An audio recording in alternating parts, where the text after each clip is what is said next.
mayambu ahanba maktada Manipuri wari yomjauna mayambu amaka hana punemjari ngasisu aikoina phullo hora story ama mayamgidamaktane haidana puduna laksari wari asili thokjarpa matamda soikiba lankiba yaurabasu mayamna puksal sauna ngapiyu haidana haijari wari asi hingliba natraga laikhidraba kanagumba amataga mari lenana ijaba wari nasadi bhabna mapung phana sagasaduna ijaraba adugumlaba wari amakhangni Phare mayam adudi wari asi haunaba tawjaraklage ngasigi wari asigi mami abok pisak piklaba khungang amagi hingkholda masa mathanta laijaba hanubi amakhakni masa masu singamata yaudi mapuroi basu ahalgi matam oisilaktuna mahaksu taibang pal thadoktuna dumak satkre pisak mahaksu mawa mapuroi balai khidabaduda masadu ing nungaiti aduna hingdabadi yadabanina hingna ba mahaksu hingkhola duda horiba mana masing singado khara hektuna bazarda yonduna mahaksu hingna bagi lamphamda yamna kanna langthengnariba hanubi amakhakni mahaki yumthangna bada lairiba ibohaloigi imung aduna su pisakpu adum yengselli noma numit ama ibohalgi nupi saubina sumna hai tabra moi baba somgi thangna bada lairiba abok ase bazardagi halaktri brosibo hai ai su khangde ne asaidagi uba phangde halakhrabra khangde as ahalgi matamna goisilakpane bazar asisu tadabana di pharabani hoi hingnabagi lamphamda budi tawjariba aikhoida pulapuna laiminarase hairasu yaba kauba leitido hingkhola se thadoktuna saningdabagi tawba oirambasu yaida indomcha se wasu yamna waraklabani khangdre mamita masa ama khaktang ujarabadi kharasu phagadaba ishwar masu phatmandi mamita su masa amata su uhandaba aduga khurasi su kainakhre as ahalgi matam oirakpa haibasi lemjafam amata leipoteda asi hainaringai matam maduda pisakto lakle bazardagi halakpani pisak halakpu ubaduda ibohalna indomcha di halaklabra hojing haktangi mamangda namong nupi gaiga halakti haidana wari watai kharasu sanarambani pisakna hale ai su ngasi se khara ngan halake tawbani aduda gari ase khara pharak tare ngi haktang ai thonga sin tawringai matam ase jara sakhiba khanghodi nakoi busa ising thongdoknarabro abo thongdrida nasunupina thongani haidana marang tawkhibani oh phare aisu bazar chalubadagi halakpada isa wari imungda sanglaga kaino khara tawrukhigi ithantana ga laisiledo onthokna wakhre abo nyaktang leibramo ai laksagi nangi thabak sinjarabadi adum tawjaroda yade abo ai nyaktang leiraga laki hingkholgi mana masing singasi abokta su khara bijagi abokta su khara poraki asi hairaga pisaksu mahaki imungda dumak sangkhre sumnangai haki matungta saubisu pisaki mayum tana lakle pisaki mayum maduda lakpada nahan makhaiga iman manadi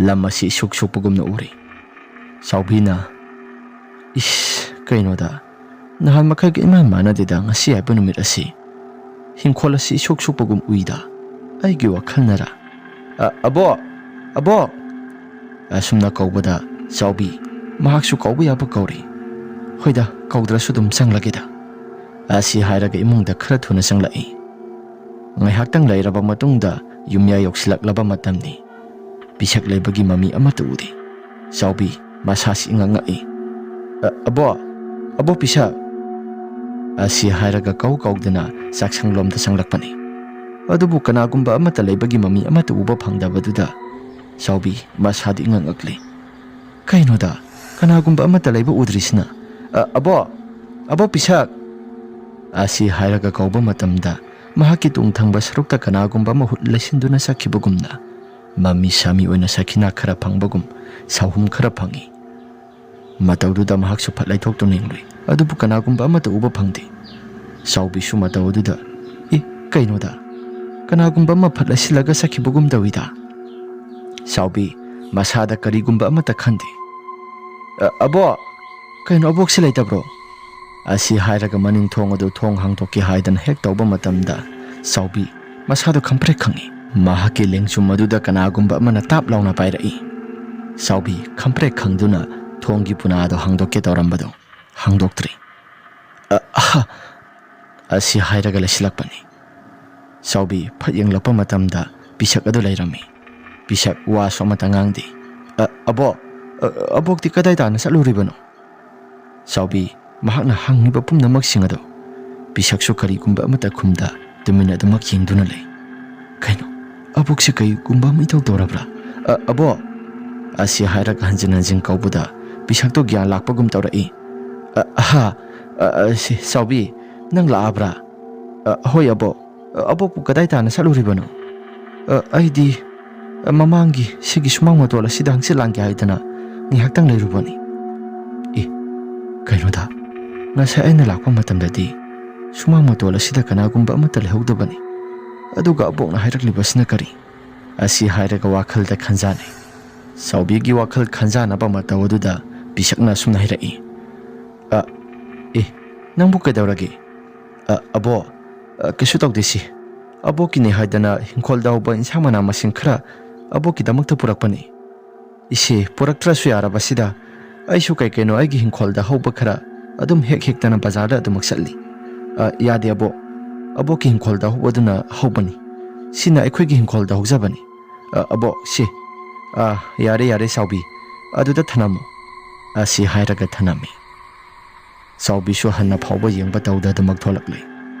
Asumna tholakpa matamda Saubi masada su karigumba amata khandana damak tholakpani. Adubu saksangda lehoriba pisakna mamang thana parap lakadaba nati. Saubina thokraba matungda pisaksu lakpagi mami haibadi ingit irangsu amata phangkide. Thongdo kanagumba amana gamlauna hekta thingjilawi. Matawududa Saubi masado karino haidana haife ingloi. Adubu kanagumba amata uba phangdri. Abokse khara thuna hek lakreda. Sapasu khitang tapti tapani. Ai masi khanba yadri adum satlage. Asi hairaga Saubisu mayum tana adumak laklay. Asumna mayumda yawraklaba kanda asumna khalli wakhalda. Tasingnabu pisak asi ngasagi dum hakna tawba ngaktara. Pharisi aisu sa ising asi sa tholaga adumak tumlagi. Asi hairaga Saubi dusu adumak tumthakri. No ngalaklaba matamda masa nuparisi walking selugi haidana mahaksu thorang tawba horakli. Aina walking sengani haidana tawribasi pungbu kya taragi? Pung asidi no ngalakadaba yamdredana. Pari sialagi. Asi hairaga mahaksu kuma uberi siyado. Aduga mahakna walking sengi haidana mangola duda tholakpa matamda thangnabada laiba pisaki hingkhola duda kanagumba miwe amana sumang thelong lam tasinbugumna makol khara tarakle. Risina onthokna ngankreda ibok pisagase. Nahan makhadi yaho ase pakpak nganbadi oidabani. Tumba yadrabara. No ngamphung tawraklaba matam asida sumang ase tasinbugum tawribase. Pare aisu thoknaba tawragi. Asi hairaga risido sumang tamna dumak lai. Ngehaktangi matungda mahaksu sumang matol yawraklaba matamda pisaki hingkholda yingluba matamda musing muraba nupi amagi sabanda makhwang kwalaga lam ase tasilami.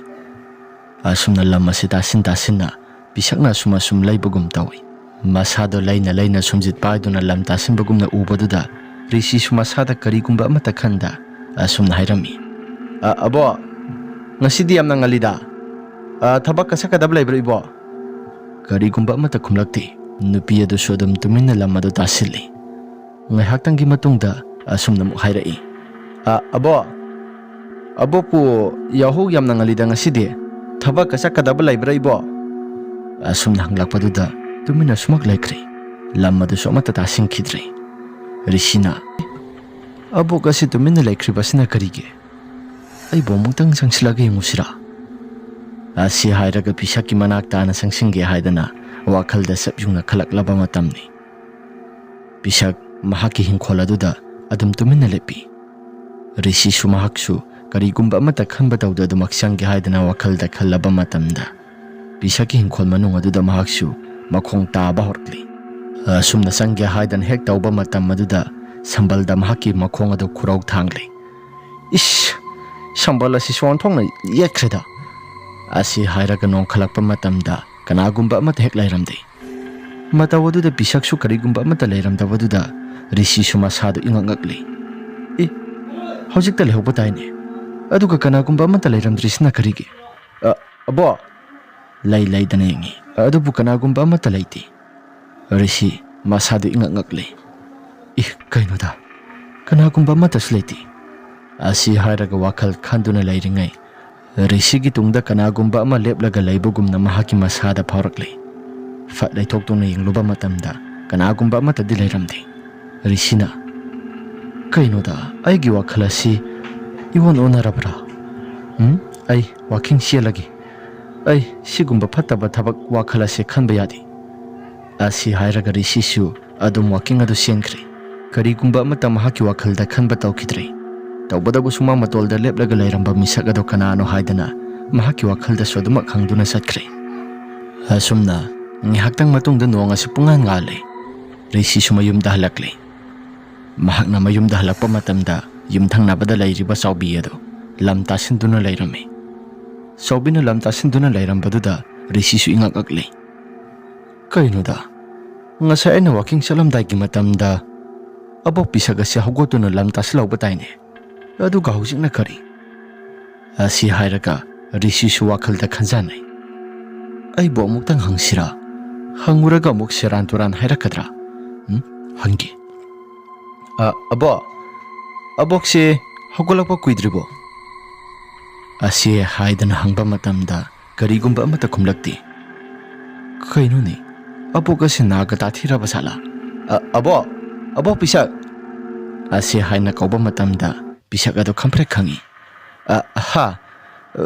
Rishi kaidoragi nangbo. Isubu walking selu bro. Hoi bo. Walking selui. Halak lagba kanda isu abokta karigumba ama hangge haidana abokta kaurakli basini. Hayo. Isu na kari hangingba. Hayo. Abo. Abok sa hausi waida hugolak padangai ribra. Natraga karino. Aipu gyanam ita tadri. Kaino nang na hairi dubo Rishi. Abok ti hugolak pa pungkoy kuidri. Abo. Ngasay nung alamdagi matamdo. Aduda. Abok ki sumanga sida abok ka saban sakma na bamisak ama. Lepaga lam tasin bagum taurami. Aduda. Lam tasili ba maike sumda isi sang silaga yengi haidana. Taupa matamda. Sambala sida kuang asi kurau palogduna isi. Ngihaktang sukudi thirure. Yang kalakpa matamda kanagumba amata sulairamde. Adu bai gitu ngasida su kanagumba miyo krana lepagum na sutawi. Wahai singa si hairapa matamda bisakna. Kay gumba amata tawdeda nang oiram ganida. Parese nang bu walking sa pahlaglabadi nasado isok tharamani. Mahi manay ke keno kara sasilodana. Kara thaktana khotana tawdana. Hoi bo. Asi hairaga Rishi singnabam iyang amada mahak sodamak iyengduna lakli. Asum tawdana imungda sanglai. Ngasay thokiba wari singado mama saubida loina tami. Maduda saubina wa makata na sumna hirai. Ibongo ay sungarang nabok pisak hoida sanglubudo. Maduda kanagumba misak amana aigi tunga sida phatlaw na sakibagum tawi. Nabok pisak ado sukhong kumlakti. Aduga mahak na mapalda thoi haidana hairakpadusu. Ay nalakpa matamda karigumba amatasu thingnadi. Asi hairaga ngarangi wari singado loina tami. Aduga makata na sumna hirai. Handa marakti nabok pisak asi karigumba ama itaw tawba mali. Hangda hanguragasu karigumba amata layti. Kaygumba amata tawdi haidana masala sina kumlakada uribani. Asi hairaga mama masani do wari watay khara sanaduna lairami. Ngay haktang lairaba matungda makoisu sa ising sana balo silaba matungda maagi thabak sing loina sanakri. Pisak sumayumda mathanta khakta dumaktummi. Nungthilgi matam maduda mahaksu masado sagatli haidana mahaksu tharaga tummi. Asumna pisaki mamangni. Kanagumba misak ama laklaga mahaki manakta sap tingna lepi. Pisakna. Hai, nang aigi naksida karigi laklibano. Nang mapam asidagi nang khara thuna thadoktuna nangi laifamda sakro. Lakliba mita maduna aidi sungsa chatloi haidana hairakhi. Maduda pisakna. Nang na satrabadi tholakadoriba thodok mayam singasi. Nang kanana daita puba ngamgadori. ꯂꯥꯛꯂꯤꯕ ꯃꯤꯇꯝ ꯑꯗꯨꯅ ꯊꯣꯛꯂꯤꯕ ꯊꯧꯗꯣꯛ ꯄꯨꯝꯅꯃꯛꯁꯤꯡ ꯅꯪꯅ ꯂꯣꯏꯅ ꯗꯥꯏꯇ ꯄꯨꯒꯗꯕꯅꯤ꯫ ꯇꯧꯒꯗꯧꯔꯤꯕ ꯊꯧꯗꯣꯛ ꯄꯨꯝꯅꯃꯛꯁꯤꯡ ꯑꯁꯤꯁꯨ ꯅꯪꯅ ꯃꯄꯨꯡ ꯑꯣꯏꯅ ꯇꯧꯒꯗꯧꯔꯤꯕꯅꯤ꯫ ꯅꯠꯇꯦ ꯑꯩꯗꯤ ꯑꯗꯨꯝꯅ ꯍꯥꯏꯖꯔꯤꯕ ꯑꯗꯨꯝꯅ ꯍꯥꯏꯔꯛꯂꯤꯕ ꯄꯨꯝꯅꯃꯛꯁꯤꯡ ꯑꯗꯣ ꯑꯩꯗꯤ ꯑꯃꯠꯇ ꯌꯥꯕ ꯉꯝꯂꯣꯏ꯫ ꯑꯩꯗꯤ ꯇꯥꯏꯕꯪ ꯃꯤꯑꯣꯏꯕꯅꯤ꯫ ꯇꯥꯏꯕꯪ ꯃꯤꯑꯣꯏꯕ ꯑꯩꯅ ꯅꯈꯣꯏꯒꯤ ꯅꯔꯛꯇ ꯇꯤꯜꯂꯒ ꯑꯩꯅ ꯀꯩ ꯇꯧꯕ ꯉꯝꯒꯗꯧꯔꯤꯕꯅꯣ?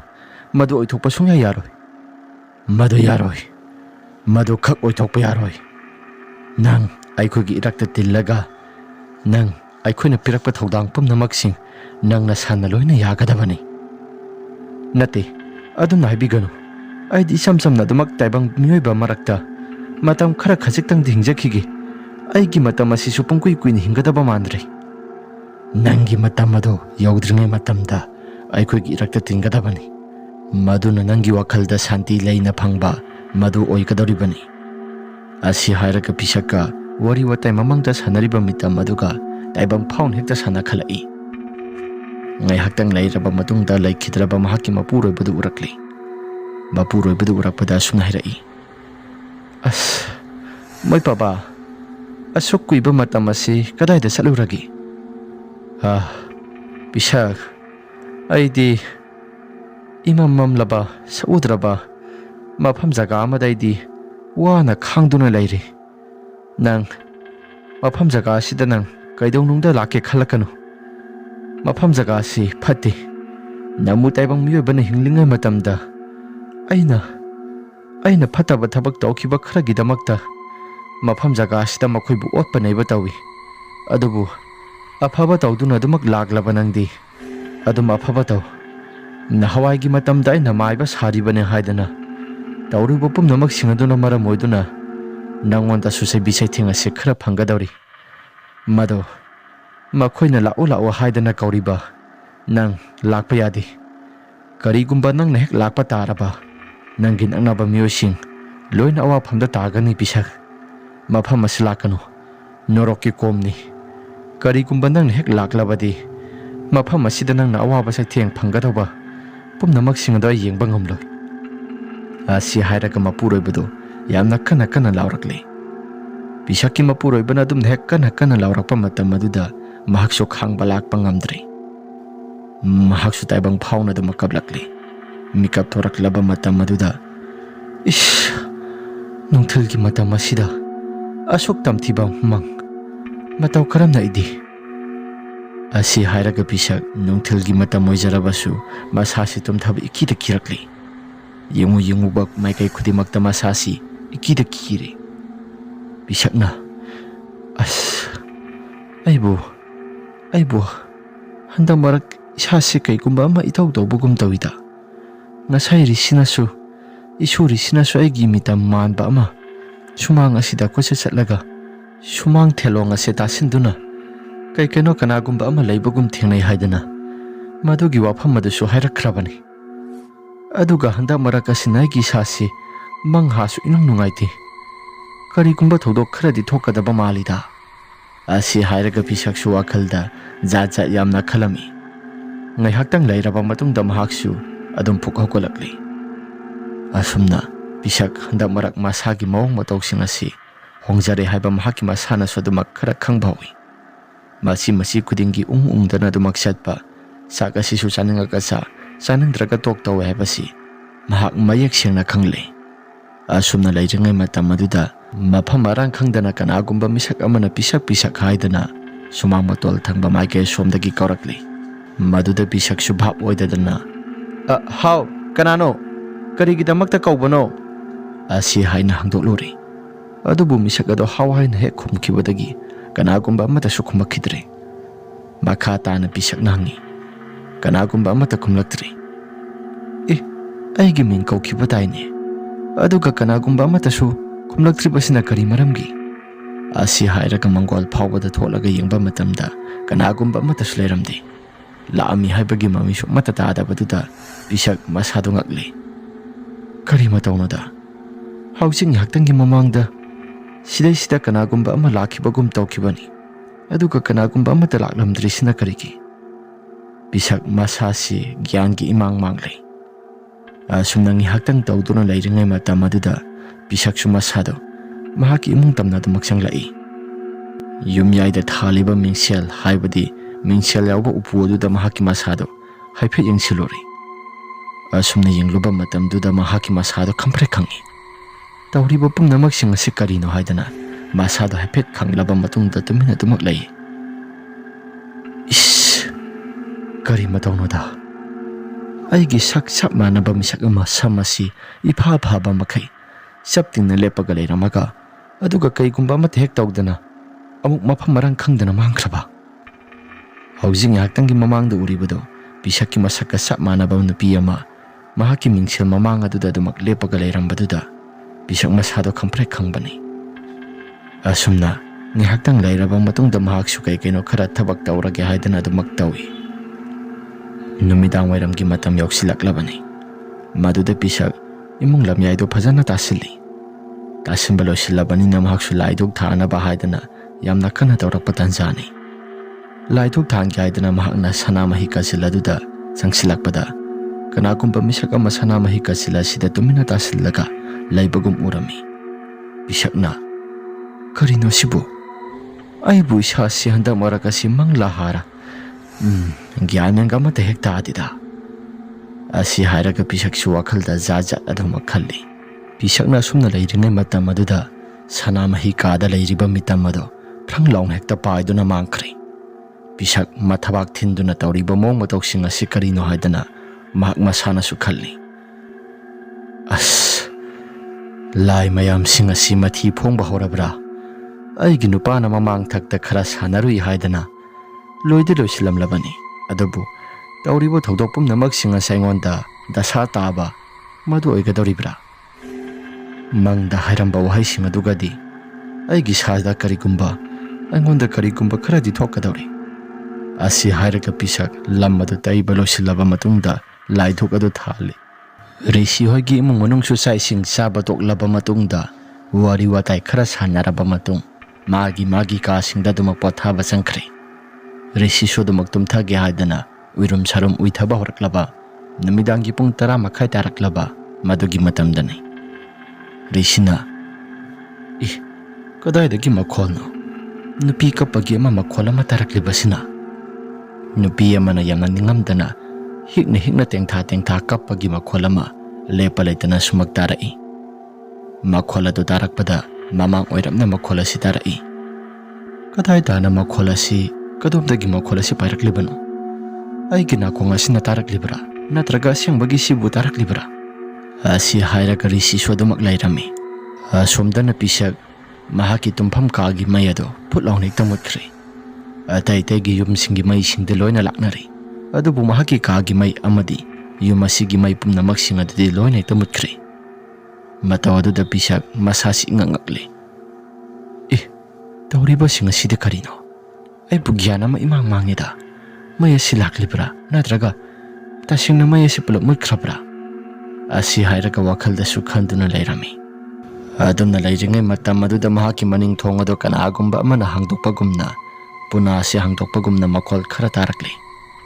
Makhol aduda pisak masasi ngangakli. Kanano haidana wakhal khalli. Maning thonggi thong asi manungda puna paanbani. Aduga kanagumba amata susang-susangdana mataw karam na sidi. Asi hairaga wakhal khalai.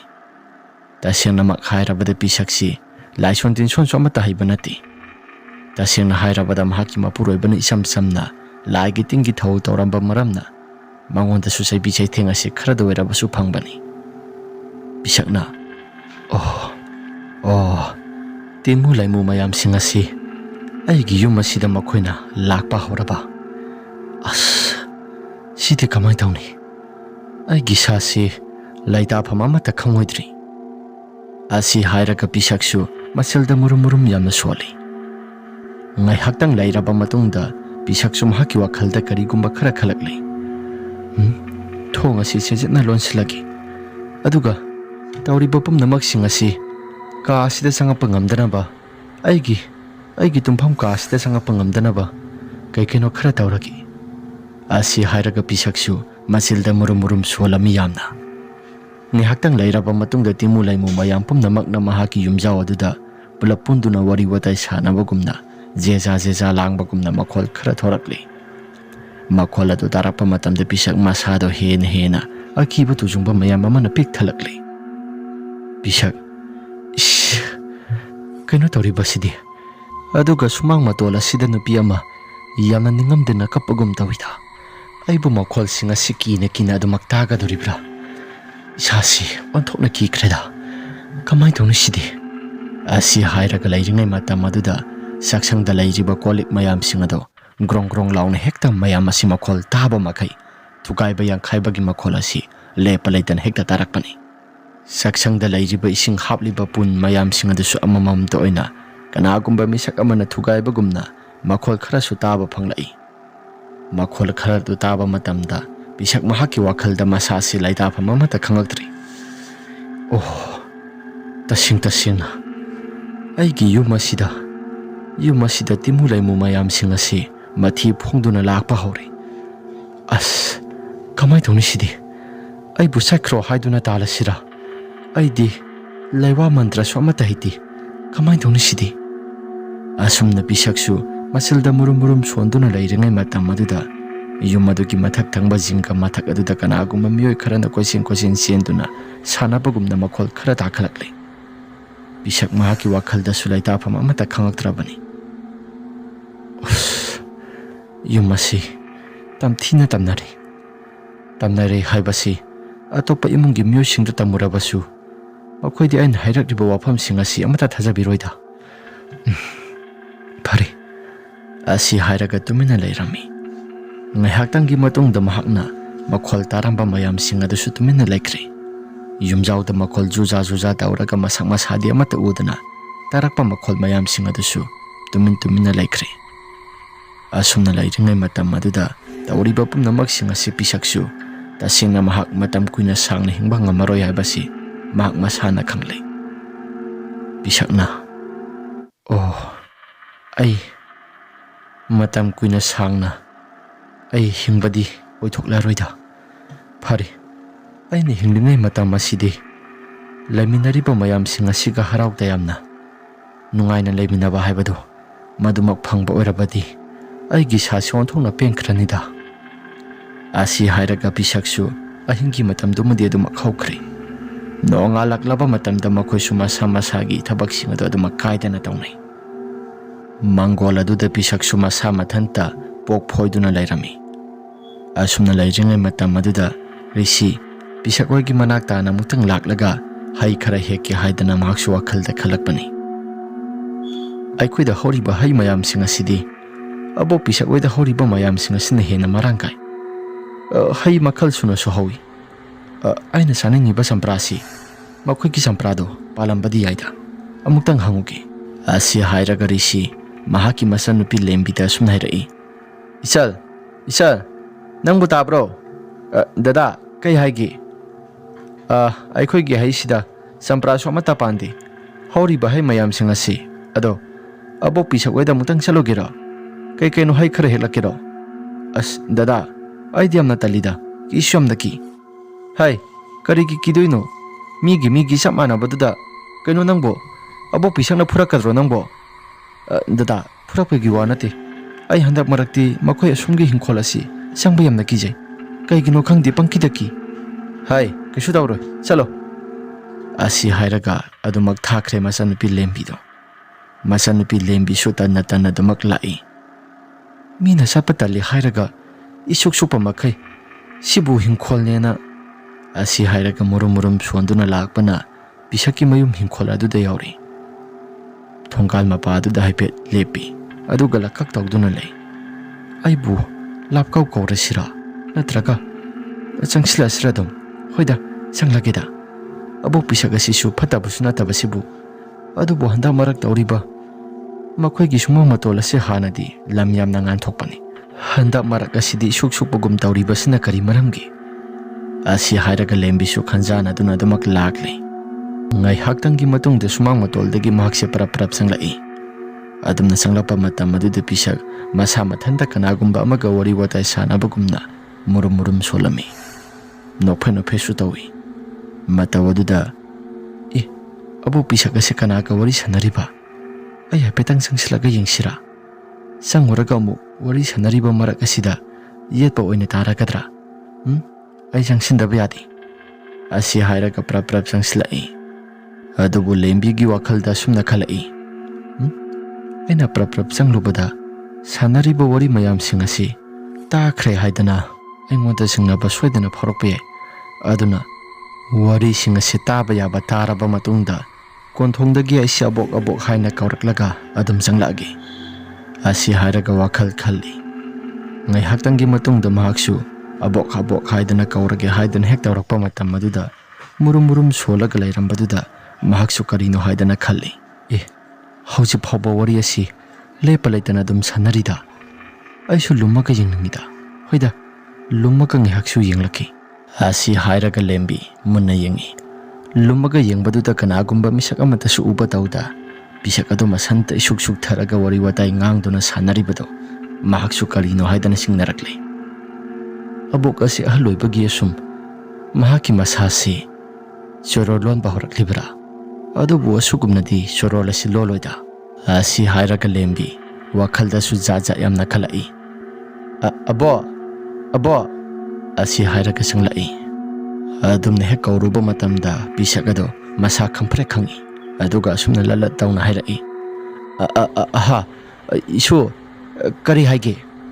ꯑꯕꯣꯛ, ꯗꯗꯥꯅ ꯑꯕꯣꯛꯍꯣꯏꯒꯤ ꯆꯝꯄ꯭ꯔꯥꯁꯤ ꯆꯥꯅꯤꯡꯉꯦ ꯍꯥꯏꯌꯦ꯫ ꯑꯩꯈꯣꯏꯒꯤ ꯆꯝꯄ꯭ꯔꯥꯁꯨ ꯑꯃꯠꯇ ꯍꯧꯗꯕꯅꯤꯅ ꯗꯗꯥꯅ ꯑꯃꯨꯛꯇꯪ ꯍꯦꯛꯂꯛꯑꯣ ꯍꯥꯏꯗꯅ ꯑꯩꯁꯤ ꯂꯥꯛꯄꯅꯤ꯫ ꯍꯦꯛꯑꯣ ꯍꯦꯛꯑꯣ, ꯀꯩꯁꯨ ꯀꯥꯏꯕ ꯂꯩꯇꯦꯗ, ꯈꯔ ꯃꯈꯩꯗꯤ ꯅꯈꯣꯏꯅ ꯑꯣꯛꯇꯨꯕꯗꯣ ꯍꯦꯛꯇꯠꯂꯣ ꯑꯁꯤ ꯍꯥꯏꯔꯒ ꯂꯦꯝꯕꯤꯁꯨ ꯑꯗꯨꯃꯛ ꯍꯦꯛꯏ꯫ ꯂꯦꯝꯕꯤꯅ ꯍꯪꯁꯤꯔꯥ ꯍꯪꯀꯨꯝꯁꯤꯔꯥ ꯍꯥꯏꯗꯨꯅ ꯋꯥꯈꯜꯗ ꯈꯜꯂꯕ ꯀꯥꯟꯗ ꯐꯠ ꯂꯩꯁꯤꯟꯗꯨꯅ ꯍꯥꯏꯔꯛꯏ, ꯑꯕꯣꯛ, ꯍꯧꯖꯤꯛ ꯑꯕꯣꯛꯀ ꯋꯥꯔꯤ ꯁꯥꯟꯅꯈꯤꯕꯗꯣ ꯀꯅꯥꯅꯣ?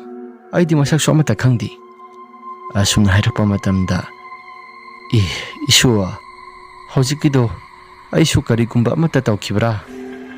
ꯍꯥꯏꯗꯤ ꯏꯁꯥꯁꯤ ꯋꯥꯈꯜ ꯑꯁꯤ ꯈꯟꯖꯥꯟꯅꯗꯨꯅ ꯂꯩ꯫ ꯀꯔꯤꯒꯨꯝꯕ ꯋꯥꯐꯝ ꯈꯔ ꯉꯥꯡꯈꯤꯕ꯭ꯔꯥ ꯍꯥꯏꯗꯨꯅ ꯑꯩꯁꯨ ꯋꯥꯈꯜꯗ ꯈꯜꯂꯛꯏꯅꯤ ꯏꯁꯨ꯫ ꯑꯕꯣꯛ, ꯑꯕꯣꯛꯅ ꯉꯥꯡꯉꯤꯕ ꯃꯌꯥꯝꯁꯤꯡ ꯑꯗꯨ ꯀꯔꯤꯅꯣ? ꯑꯩꯁꯨ ꯒ꯭ꯌꯥꯟ ꯃꯦꯟ ꯑꯃꯠꯇ ꯇꯥꯗꯦ꯫ ꯏꯁꯨ ꯂꯦꯝꯕꯤ, ꯀꯔꯤꯒꯨꯝꯕ ꯑꯃꯠꯇ ꯅꯠꯇꯦꯗ, ꯌꯥꯔꯦ ꯌꯥꯔꯦ ꯑꯁꯨꯝꯅ ꯄꯤꯁꯛꯅ ꯀꯔꯤꯒꯨꯝꯕ ꯑꯃꯠꯇ ꯍꯥꯏꯔꯛꯇ꯭ꯔꯕꯗꯨꯗ ꯂꯦꯝꯕꯤꯁꯨ ꯋꯥ ꯃꯈꯥ ꯇꯥꯅ ꯑꯃꯠꯇ ꯍꯪꯉꯨꯗ꯭ꯔꯤ꯫ ꯉꯥꯏꯍꯥꯛꯇꯪ ꯂꯩꯔꯕ ꯃꯇꯨꯡꯗ ꯍꯦꯛꯄ ꯌꯥꯕ ꯈꯔ ꯍꯦꯛꯂꯕ ꯃꯇꯨꯡꯗ ꯃꯌꯨꯝꯗ ꯍꯟꯈ꯭ꯔꯦ ꯂꯦꯝꯕꯤꯁꯨ꯫ ꯃꯌꯨꯝꯗ ꯌꯧꯔꯕ ꯃꯇꯨꯡꯗ ꯍꯩ ꯑꯗꯨ ꯄꯨꯂꯞ ꯆꯥꯃꯤꯟꯅꯁꯤ ꯍꯥꯏꯗꯅ ꯂꯦꯝꯕꯤ ꯑꯃꯗꯤ ꯔꯤꯁꯤ ꯄꯨꯂꯞ ꯐꯝꯃꯤꯟꯅꯩ꯫ ꯂꯦꯝꯕꯤꯅ ꯍꯩ ꯆꯥꯅ ꯆꯥꯅ ꯑꯁꯨꯝꯅ ꯍꯥꯏꯔꯛꯏ, ꯗꯗꯥ, ꯑꯕꯣꯛ ꯄꯤꯁꯛꯇꯣ ꯑꯩꯅ ꯆꯠꯄ ꯃꯇꯝꯗ ꯀꯅꯥꯒꯨꯝꯕ ꯑꯃꯒ ꯋꯥꯔꯤ ꯋꯥꯇꯥꯏ ꯁꯥꯟꯅꯩ꯫ ꯑꯩꯁꯨ ꯀꯅꯥꯒꯨꯝꯕ ꯑꯃꯒ ꯋꯥꯔꯤ ꯋꯥꯇꯥꯏ ꯁꯥꯟꯅꯕꯗꯨꯗ ꯉꯥꯏꯍꯥꯛꯇꯪ ꯂꯩꯔꯒꯦ ꯍꯥꯏꯗꯅ ꯑꯩꯁꯤ ꯂꯩ꯫ ꯑꯗꯨꯒꯅꯦ, ꯑꯩꯅ ꯀꯣꯟꯊꯣꯡꯗꯒꯤ ꯆꯪꯂꯛꯑꯒ ꯍꯥꯏꯐꯦꯠꯇꯪ ꯑꯃꯨꯛ ꯌꯦꯡꯂꯨꯕ ꯃꯇꯝꯗ ꯀꯅꯥꯒꯨꯝꯕ ꯑꯃꯠꯇꯗꯤ ꯌꯥꯎꯗꯕꯤꯗ ꯃꯁꯥ ꯃꯊꯟꯇ ꯃꯨꯔꯨꯝ ꯃꯨꯔꯨꯝ ꯁꯣꯜꯂꯒ ꯑꯕꯣꯛ ꯄꯤꯁꯛ ꯑꯁꯤ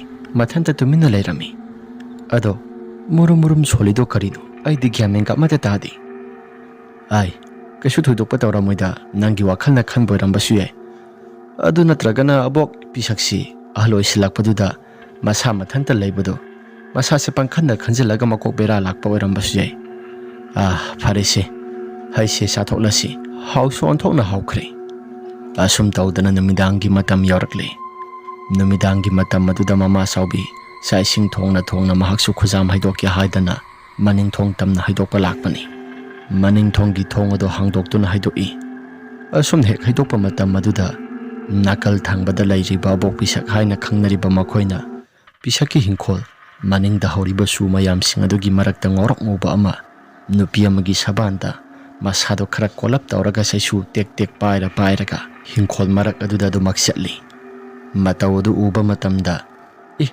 ꯑꯥꯗ ꯇꯧꯔꯤꯁꯤꯗꯤ ꯀꯔꯤꯅꯣ? ꯃꯣꯏ ꯄꯥꯕ, ꯁꯤꯗ ꯑꯃꯨꯛꯇ ꯂꯥꯛꯄꯤꯒꯦꯔꯥ? ꯀꯔꯤꯅꯣ ꯍꯥꯏꯗꯅ ꯏꯕꯣꯍꯜꯁꯨ ꯍꯪꯉꯤ꯫ ꯏꯕꯣꯍꯜꯗ, ꯃꯣꯏ ꯄꯥꯕ ꯂꯥꯛꯎ꯫ ꯍꯥꯏ, ꯀꯔꯤꯅꯣ ꯍꯥꯏꯕꯅꯤꯅꯦ?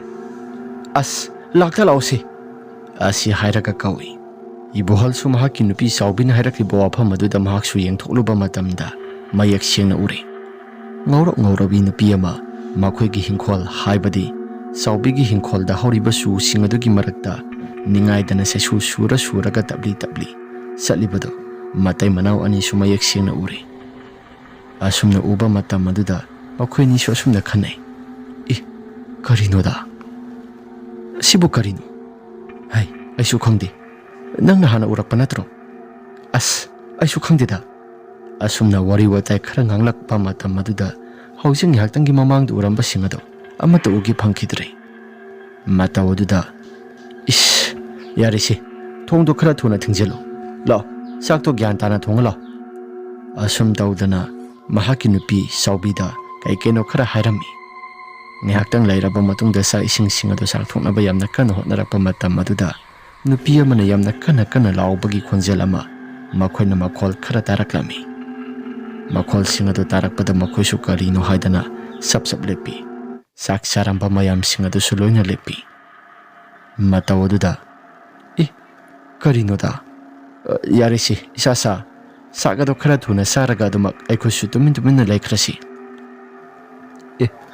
ꯑꯗꯣ ꯂꯥꯎꯔꯤꯕ ꯄꯨꯝꯅꯃꯛꯁꯤꯡ ꯑꯁꯤ ꯑꯕꯣꯛ ꯄꯤꯁꯛꯇꯣ ꯑꯃꯨꯛ ꯑꯣꯏꯔꯝꯂꯕꯗꯤ ꯈꯨꯗꯣꯡꯊꯤꯕ ꯑꯃꯨꯛ ꯇꯥꯔꯤꯕ꯭ꯔꯥ ꯍꯥꯏ ꯇꯧꯔꯤꯕ ꯃꯌꯥꯝꯁꯤꯡ ꯑꯁꯤ ꯑꯩꯗꯤ ꯏꯁꯥꯁꯤ ꯏꯀꯤꯗ ꯀꯤꯔꯤ ꯌꯥꯔꯦ ꯍꯌꯦꯡ ꯅꯣꯡꯉꯥꯜꯂꯒ ꯒ꯭ꯌꯥꯟ ꯇꯥꯅ ꯍꯪꯅꯕ ꯇꯧꯔꯁꯤ ꯑꯩ ꯉꯁꯤꯒꯤ ꯅꯨꯃꯤꯠꯁꯤꯃꯗꯤ ꯏꯁꯥꯁꯤ ꯇꯜꯂꯤ ꯑꯁꯨꯝꯅ ꯃꯈꯣꯏꯁꯨ ꯀꯔꯤꯅꯣ ꯈꯔ ꯍꯥꯏꯅꯔꯕ ꯃꯇꯨꯡꯗ ꯃꯁꯥꯒꯤ ꯀꯥꯗ ꯇꯨꯝꯕ ꯆꯪꯅꯈ꯭ꯔꯦ ꯉꯥꯏꯍꯥꯛꯇꯪ ꯂꯩꯔꯕ ꯃꯇꯨꯡꯗ ꯃꯈꯣꯜ ꯈꯔ ꯑꯃꯨꯛ ꯇꯥꯕ ꯍꯧꯔꯛꯏ ꯊꯪꯅꯕꯗ ꯂꯩꯔꯤꯕ ꯑꯕꯣꯛ ꯄꯤꯁꯛꯀꯤ ꯁꯨꯃꯥꯡ ꯑꯁꯤꯗ ꯀꯅꯥꯒꯨꯝꯕ ꯃꯤꯑꯣꯏ ꯈꯔꯅ ꯄꯨꯡꯖꯥꯜ ꯊꯤꯟꯗꯨꯅ ꯃꯤ ꯑꯁꯤꯕ ꯄꯨꯊꯣꯛꯄꯒꯤ ꯈꯣꯟꯖꯦꯜ ꯑꯁꯤ ꯂꯦꯞꯄ ꯂꯩꯇꯅ ꯁꯨꯃꯛ ꯇꯥꯔꯛꯏ ꯃꯈꯣꯜ ꯑꯗꯨ ꯇꯥꯔꯛꯄ ꯃꯇꯝꯗ ꯂꯦꯝꯕꯤ ꯃꯁꯥꯁꯦ ꯄꯪꯀꯤꯗ ꯀꯤꯔꯛꯂꯤ ꯏꯃꯥ ꯑꯩ ꯏꯁꯥꯁꯤ ꯌꯥꯝꯅ ꯀꯤꯔꯦ ꯏꯃꯥ ꯍꯥꯏ ꯅꯪ ꯀꯤꯔꯕꯗꯤ ꯑꯩꯒꯤ ꯅꯥꯛꯇ ꯂꯥꯛꯎ ꯃꯃꯥ ꯃꯆꯥ ꯑꯅꯤꯃꯛ ꯋꯥꯔꯤ ꯋꯥꯇꯥꯏ ꯁꯥꯟꯅꯩ ꯉꯥꯏꯍꯥꯛꯇꯪ ꯂꯩꯔꯕ ꯃꯇꯨꯡꯗ ꯃꯈꯣꯜ ꯑꯁꯤ ꯂꯦꯞꯄ ꯂꯩꯇꯅ ꯁꯨꯃꯛ ꯇꯥꯈꯠꯂꯛꯄꯗꯨꯗ ꯃꯈꯣꯏ ꯃꯔꯤ ꯑꯁꯤ ꯑꯁꯨꯛꯀꯤ ꯃꯇꯤꯛ ꯌꯥꯝꯅ ꯀꯤꯔꯛꯂꯤ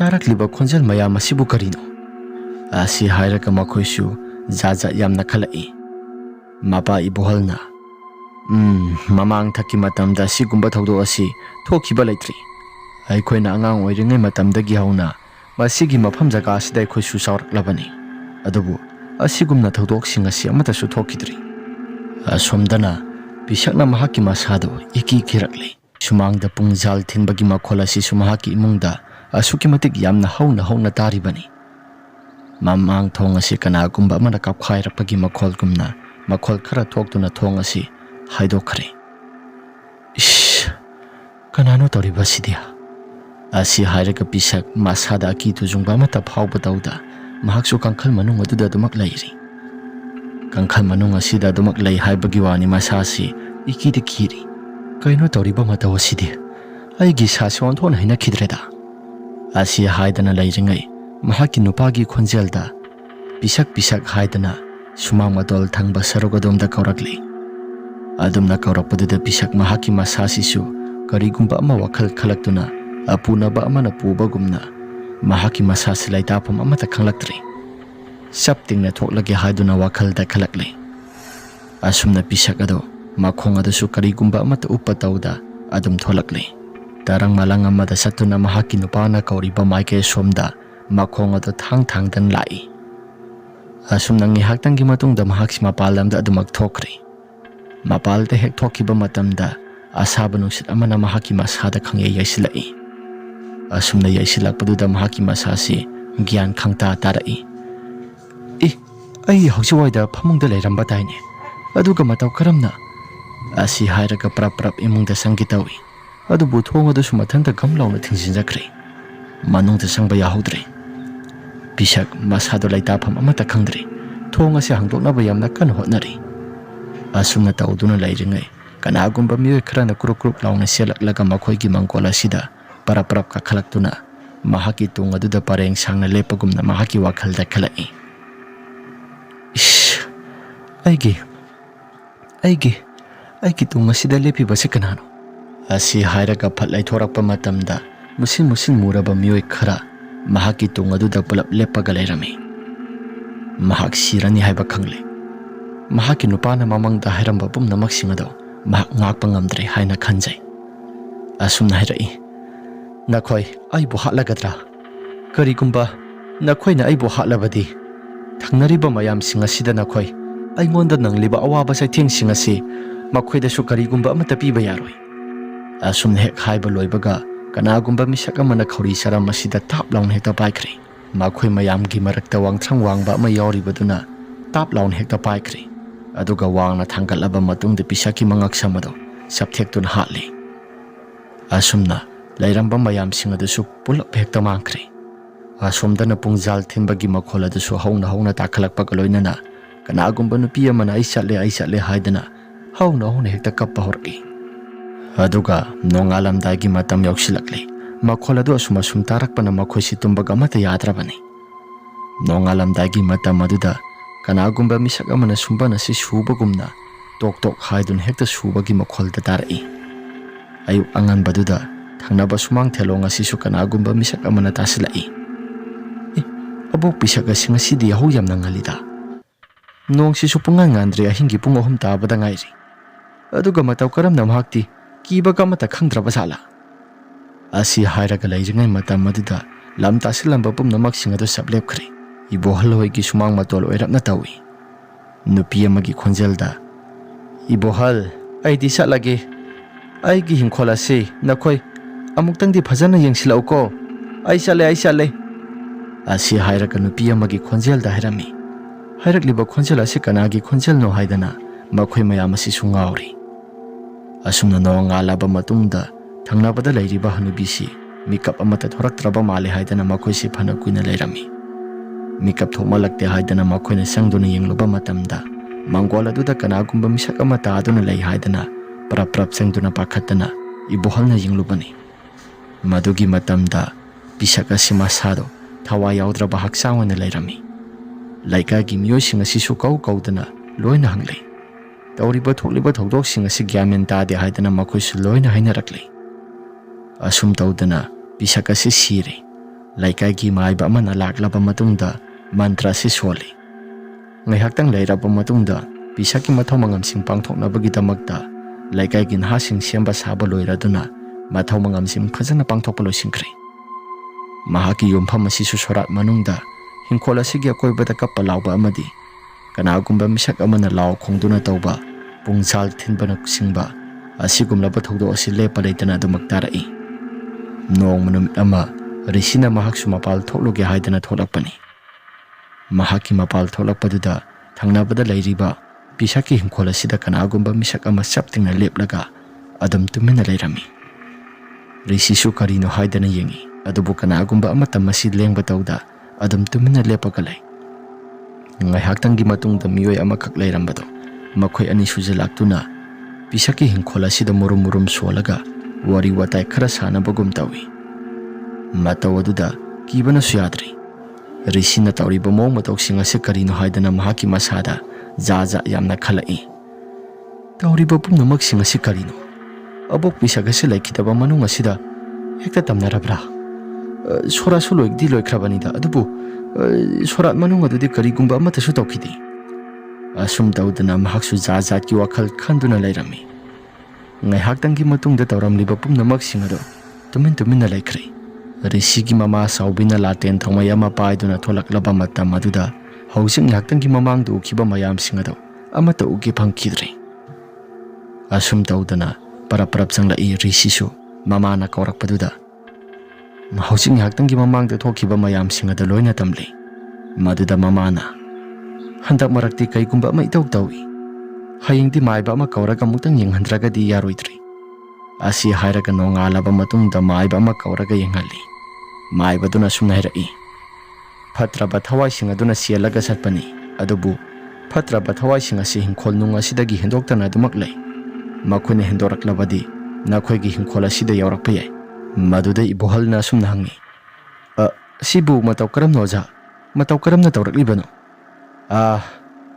thainangaigi matamda nakhoigi thangnabada lairiba pisakado mahaki mapuroibado lai sanarami mahakna sanaramba lai singado loide loisilamlabani adubu khangdi handa marakasi mathi phonglakpasida mahaksu tainaba ngamdadana mahaki khol manung asida lehoriba mahaki nupi pisaka sida oina tainabani ado hausikti lai khuramlabani na karigumba amata makha tana tawraklaroida nakhoisu abok pisak aduna nungsina nakhoina loina khiba maramna mahaknasu karigumba amata pamdi aduna mahakpo hatlabadi ahal matam soisilakle thok iba thodok mayam singa siloisilo haidana mahaki mathawai seduma katkhibani asi hairaga maibaduna lai khuramba pungloi loisili. Yumpham asida yenglaga asumna hairai ibohalna. Oh, indomsa. Nang si aikhoi mayamgidamakta na thawai asi tharabako. Asi hairaga ibohalsu yumpham aduda yengna adumak kappi. Asumna laido khuram thokraba matungda karigumba amatasu tawrakhidri. Makha tana makhusu nungaina adumak lairi. Hingkhol adusu adumak hangduna laikri. Wari ase matang asida loisinjari. Wari ase nungai birabadi like amadi subscribe share tawbiramo haiduna aijari. Phare mayam adudi ngasigidi matang asida loisinjaragi. Mathangi warida amu hana thengnarasi.